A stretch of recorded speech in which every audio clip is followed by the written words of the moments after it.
While traveling in Japan, I decided to take a trip to Kyoto, so I hopped on the bullet train.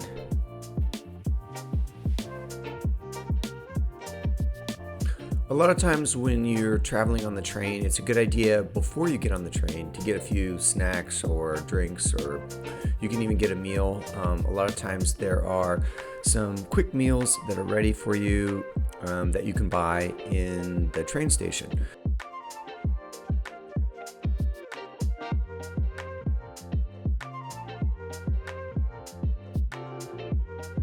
We have made it to Kyoto, my friends.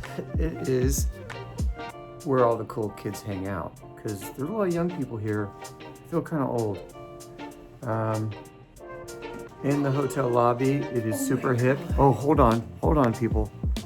In the room, there's lots of cool things. One of the coolest things here, it's right there. Look what's there.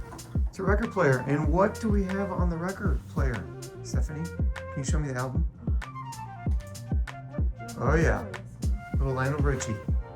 Nice.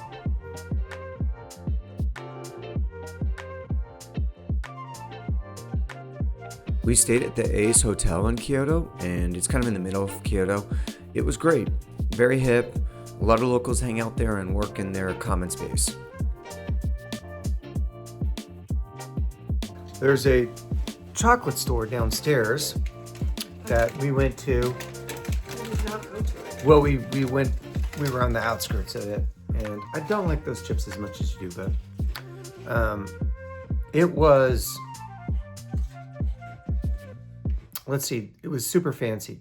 For some reason, they had chocolates in the window on little stands. These are chocolate bars, kind of like the ones you'd get in the supermarket, and they were, upscale chocolates, but it looked like a jewelry store. And the 3-4 people that were staffed in this little space were just standing there waiting for people to come in. I think they had white gloves on too. So interesting. They have everything here is full service, extremely well staffed and full service. So you want a chocolate bar, you go in and maybe 3 or 4 people could help you find the right one. It's crazy. That was just for the chocolate store. But every store is kind of like that. And some things are pretty darn reasonable and some things are really crazy expensive, but the quality is always high. That's also cool.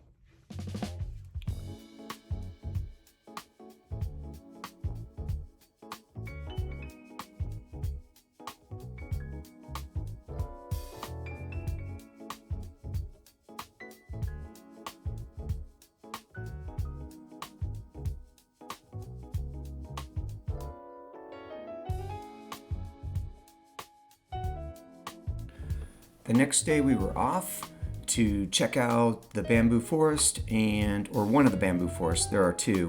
We chose the one nearest the macaques because we went to the macaques afterwards. Then there's a little town near there that was kind of fun to explore. I don't recall the name of it. If you're going to go to the bamboo forest, I recommend going in the morning and then really focusing on the bamboo kind of like in the upper 2/3 of it, because there's going to be people down below and you really don't need a picture of the walking path.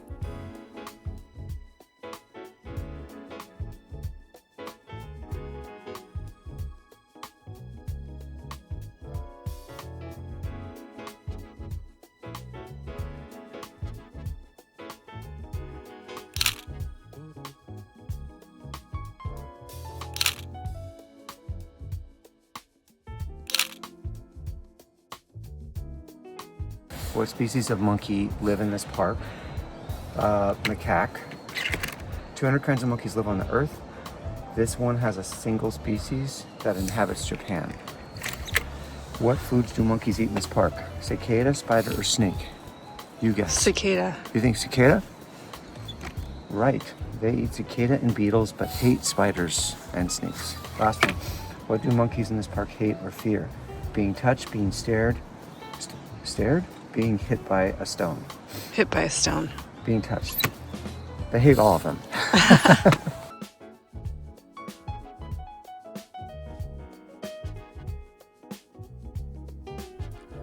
Arashiyama Monkey Park is where we headed next, and this place is great. The monkeys are just fun to watch.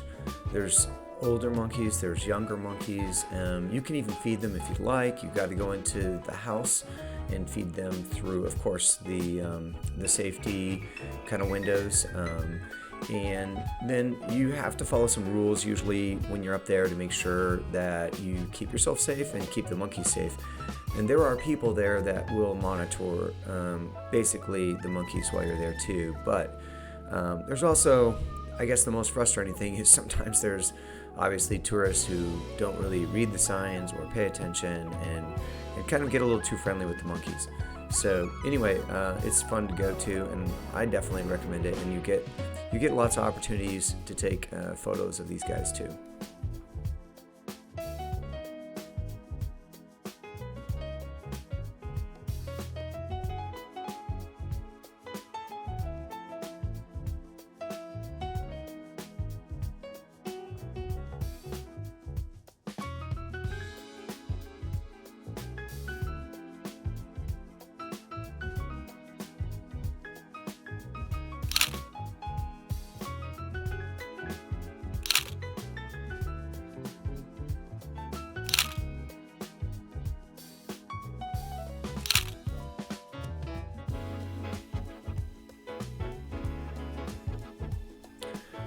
And yes, there is a town, and the town is Arishiyama.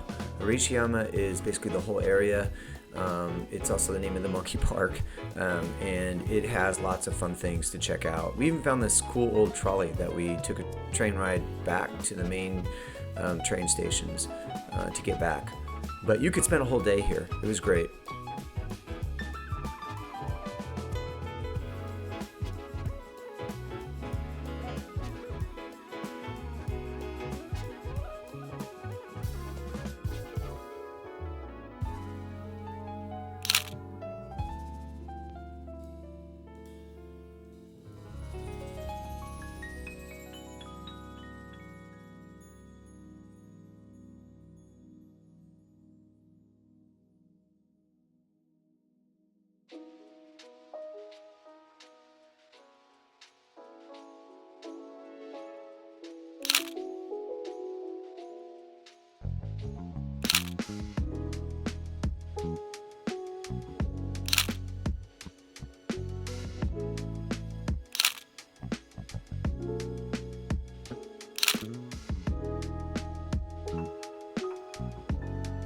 Next, we spent some time just kind of walking around Hokanji Temple. This is a Buddhist temple, and the pagoda that's there is really tall and picturesque.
We went to Shimi Inari Taisha next, and this is a place where they have like 10,000 torii gates. And torii gates are just like a passageway into a more like spiritual place. So this is a very sacred place for people in Kyoto, and it is a bit of a hike. It can take you about 2 hours to finish it, but the further you go, the less people you will see. And again, it's a great place to take photos and to sightsee.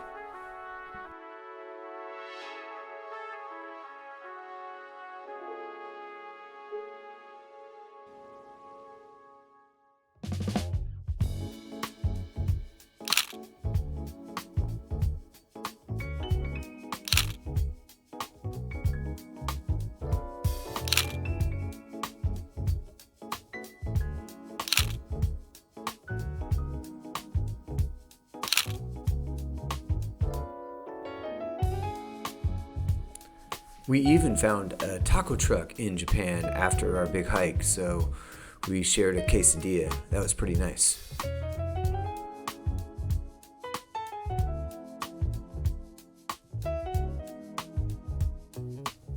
One of my favorite places that we went was the Golden Pavilion. It's just beautiful. I don't know if I can say any more. And one thing is, I guess you need to know you cannot go backwards once you are moving forward through this place. So take as many pictures as you want of the pavilion, because once you move forward, the security won't let you go back. And you'll have plenty of time and opportunities, and there's no problem generally, so it's great.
On the last day, we checked out the Imperial Palace of Kyoto.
We headed back on the bullet train, and I just sat there and reflected.